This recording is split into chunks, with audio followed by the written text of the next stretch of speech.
قبیلہ بنو سعم اور بنو عبد مناف، یہ دو قبیلے آپس میں جھگڑ پڑے۔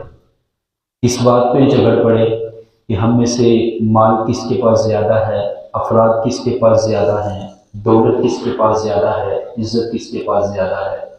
تو یہ جھگڑ پڑے، تو ان لوگوں نے اپنی اولاد کو گننا شروع کیا، حتیٰ کہ ان قبیلوں کے جو افراد فوت ہو چکے تھے، ان قبیلے والوں نے ان کی قبروں کو بھی گنا، تاکہ ہم یہ بتا سکیں کہ ہمارے قبیلے کے افراد جو ہیں وہ دوسرے قبیلے کے افراد سے زیادہ ہیں۔ تو اس وقت یہ آیت کریمہ نازل ہوئی، یہ سورۃ کریمہ نازل ہوئی اور فرمایا کہ الہاکم التکاثر، تم کو کثرت طلبی نے ہلاک کر دیا، حتیٰ زرتم المقابر، یہاں تک کہ تم قبروں تک جا پہنچے۔ یہ وہ شان نزول ہے جو شیخ عبدالعزیز محدث دہلوی علیہ رحمہ نے بیان کیا ہے، اور دیگر معتبر مفسرین نے بھی یہی شان نزول بیان کیا ہے۔ یہ صورت بالاتفاق مکی صورت ہے، لیکن اس صورت کے اندر حضرت انسان کے رویے کو بیان کیا گیا ہے۔ حضرت انسان کا رویہ کیا ہے؟ ایک انسان اپنی ساری زندگی اسی ادھیڑ پن میں گزار دیتا ہے کہ بس میرے پاس مال ہو، دولت ہو، شہرت ہو، عزت ہو، ساری زندگی اسی ادھیڑ پن میں گزار دیتا ہے۔ بلکہ ایک دور رہا ہے کہ جس بندے کے پاس اولاد جتنی زیادہ ہوا کرتی تھی، وہ بندہ اتنا ہی معاشرے میں عزت والا سمجھا جاتا تھا۔ تو عرب کے لوگ 100 شادیاں کیا کرتے تھے۔ اسلام آیا، ہر بندی بیان کر دی کہ 4 شادیوں سے زائد کوئی مسلمان شادی نہیں کر سکتا۔ اسی طرح جس دور سے میں اور آپ گزر رہے ہیں، اور اس سے قبل کا دور بھی ایسا دور گزرا ہے کہ جس میں عزتوں کا معیار صرف دولت کے بوتے پر ناپا جاتا رہا ہے۔ جس بندے کے پاس دولت بہت زیادہ ہے، اگرچہ وہ نکما شخص ہو، لیکن اس کے پاس دولت زیادہ ہے تو معاشرہ اس کو عزت کی نگاہ سے دیکھتا ہے۔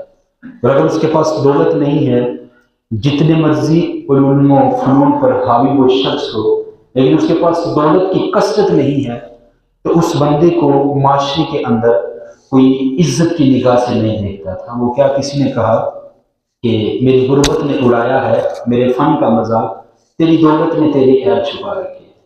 تو ایک زمانہ رہا ہے اولاد کی کثرت ایک دوسرے سے فخر بیان کرنے کے لیے جو ہے وہ بیان کی جاتی تھی کہ میرا گھر تیرے گھر سے بڑا ہے، میری گاڑی کا ماڈل تیری گاڑی کے ماڈل سے لیٹسٹ ہے۔ تو یہ چیز انسان کے اندر فخر پیدا کرتی ہے کہ میں تیرے سے زیادہ فضیلت والا ہوں، میں تیرے سے زیادہ بزرگی والا ہوں۔ تو اللہ نے حضرت انسان کے اس رویے کی اصلاح کرتے ہوئے ارشاد فرمایا الہاکم التکاثر، تم کو کثرت طلبی نے ہلاک کر دیا، حتیٰ زرتم المقابر، یہاں تک کہ تم قبروں تک جا پہنچے۔ ہر وقت اوڑھنا بچھونا تمہارا یہ رہا کہ بس مال مل جائے، مال مل جائے، مال مل جائے، ہم مال دولت اکٹھا کرتے رہے۔ اصل زندگی کا مقصد ہماری نظروں سے اوجھل ہو گیا۔ دیکھیں بچہ جب ماں کے پیٹ میں 120 دن کا ہوتا ہے تو اس کا رزق لکھ دیا جاتا ہے شکم مادر کے اندر ہی، اور وہ رزق اس بندے کو مل کر کے دینا ہے۔ لیکن ہم کیا کرتے ہیں؟ ہم اس رزق کی تلاش میں اپنے رازق کو بھول جاتے ہیں۔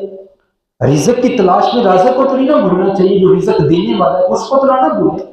جو رزق ہمارے مقدر میں لکھا جا چکا ہے وہ ہمیں مل کر کے دینا ہے۔ ہم اپنے اصل مقصد کی طرف آئیں۔ اس دنیا میں ہمیں بھیجا کس لیے گیا تھا؟ وہ اصل مقصد کیا ہے؟ اللہ قرآن میں ارشاد فرماتا ہے ہم نے جن و انس کو اس وجہ سے پیدا کیا تاکہ وہ ہماری عبادت کرے۔ بندے کو تو اس لیے پیدا کیا گیا تھا کہ وہ آ کر کے عبادت کرتا، وہ اللہ کا قرب حاصل کرتا، لیکن بندے کو ہوش ہی نہ رہا۔ فرمایا من کانا فی ہذہ اعمی وہو فی الآخرۃ اعمی واضل سبیلا، جو اس دنیا میں اندھا رہا وہ کل قیامت والے دن بھی اندھا رہے گا۔ اور اس سے مراد یہ آنکھوں کی بے نوری نہیں ہے، اس سے مراد دل کی بے نوری ہے۔ اقبال نے بھی کہا تھا نا کہ دل بینا بھی طلب کر خدا سے کہ آنکھ کا نور دل کا نور نہیں ہے۔ ہم نے یہاں آ کر کے اس دل کا نور حاصل کرنا تھا، یہاں آ کر کے رب کی عبادت کرنی تھی، لیکن دنیا کی رنگینیوں میں ایسا گم ہوئے ہمیں ہوش ہی نہ رہا کہ ہمارا مقصد کیا تھا، ہم یہاں آئے کس لیے تھے۔ ہم نے عبادت کرنی تھی، اپنے رب کا قرب حاصل کرنا تھا، تو حضرت انسان کے اس رویے کی اصلاح کی اور فرمایا الہاکم التکاثر، کثرت طلبی نے تم کو ہلاک کر دیا، بس مال مال مال۔ وہ اکبر آبادی نے کہا تھا نا، کیا بتائیں کہ احباب کیا کارنمایا کر گئے، بی اے کیا، نوکر ہوئے، پینشن ملی اور مر گئے۔ کیا بندہ اس کام کے لیے آیا تھا کہ میں آیا ہوں، پڑھوں گا، لکھوں گا، نوکری کروں گا اور جو ہے اس کے بعد میری زندگی ختم ہو جائے گی اور میں چلا جاؤں گا؟ انسان تو اس وجہ سے آیا تھا کہ وہ اللہ کی عبادت کرے۔ آقا کریم علیہ الصلوۃ والسلام نے ارشاد فرمایا، انسان کہتا ہے مالی مالی مالی، میرا مال میرا مال میرا مال، ہر وقت وہ یہ کہتا رہتا ہے۔ حضور فرماتے ہیں اس کا مال تو وہ ہے جو اس نے کھایا اور پہن کر کے پرانا کر دیا، یا پھر اللہ کی راہ میں دے کر کے جو ہے وہ اس کو خرچ کر دیا، باقی جو بچا ہے وہ اس کا مال تو نہیں ہے، وہ تو اس کے وارثوں کا مال ہے، اور وارث تو کفن بھی میلا نہیں ہونے دیتے اور حصے بانٹ کر کے بیٹھ جاتے ہیں۔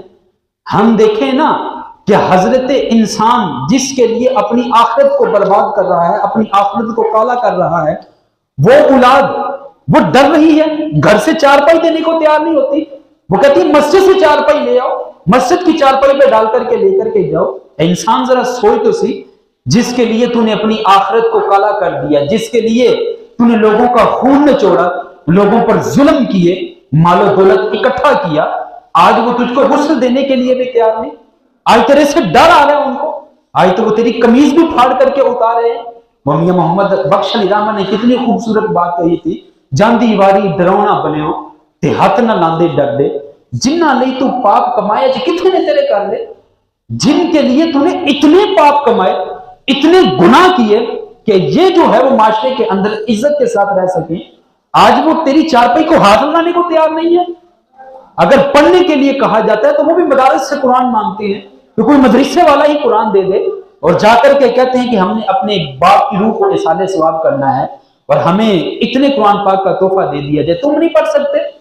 جس شخص نے اپنی جوانی تمہارے لیے خرچ کر دی، جس شخص نے جوانی کے لمحوں کا حسن کشید کرنے کے بجائے ایک مزدور کی طرح کام کیا، اور کام کرنے کے بعد جو ہے بندہ قبر کے اندر چلا گیا، اور تم ہوگے اس کی چارپائی کو ہاتھ لگانے کے لیے تیار نہیں ہے۔ تو اسی چیز کو اللہ نے قرآن میں بیان کیا، الہاکم التکاثر، تم کو مال کی کثرت طلبی نے ہلاک کر دیا، حتی زرتم المقابر، یہاں تک کہ تم قبروں تک جا پہنچے۔